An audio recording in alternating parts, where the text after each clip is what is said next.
हमारे देश में एक ऐसे आईएएस ऑफिसर हुआ करते थे जिनकी पावर को कम करने के लिए सरकार को पार्लियामेंट में एक एक्ट पास करना पड़ा था। नाम था सर टी.एन. शेषन, जो कहते थे मैं पॉलिटिशियंस को तो ब्रेकफास्ट में खाता हूँ।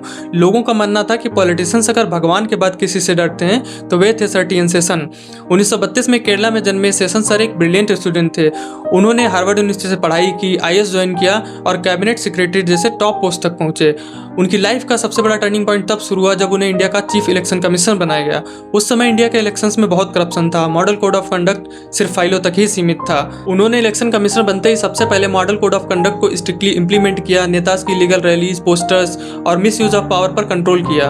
गवर्नमेंट मशीनरी का मिस यूज ऑलमोस्ट बंद कर दिया और जिसके बाद शुरू हुआ उनका सबसे बड़ा रिफॉर्म। उन्होंने वोटर आईडी कार्ड पर फोटो होना मैंडेटरी कर दिया, जिससे कि फेक वोट्स पड़ने काफी हद तक कम हो गए। उन्होंने 1995 के बिहार विधानसभा के इलेक्शंस में करप्शन के चलते कई सीट्स के इलेक्शंस रद्द कर दिए, जिससे कि पूरा पॉलिटिकल सिस्टम हिल गया। अब उन्हें ऐसे तो कोई हटा नहीं सकता था, लेकिन उनकी पावर को कम करने के लिए सरकार ने 1991 में इलेक्शन कमीशन एक्ट पास किया, जिसके बाद इलेक्शन कमीशन एक मल्टी मेंबर बॉडी बन गया, जहां एक चीफ इलेक्शन कमिश्नर के साथ में 2 और इलेक्शन कमिश्नर अपॉइंट किए गए ताकि पावर एक इंसान के हाथ में कंसंट्रेटेड ना रहे। लेकिन इसके बाद भी शेषन सर पर कोई इम्पैक्ट नहीं पड़ा।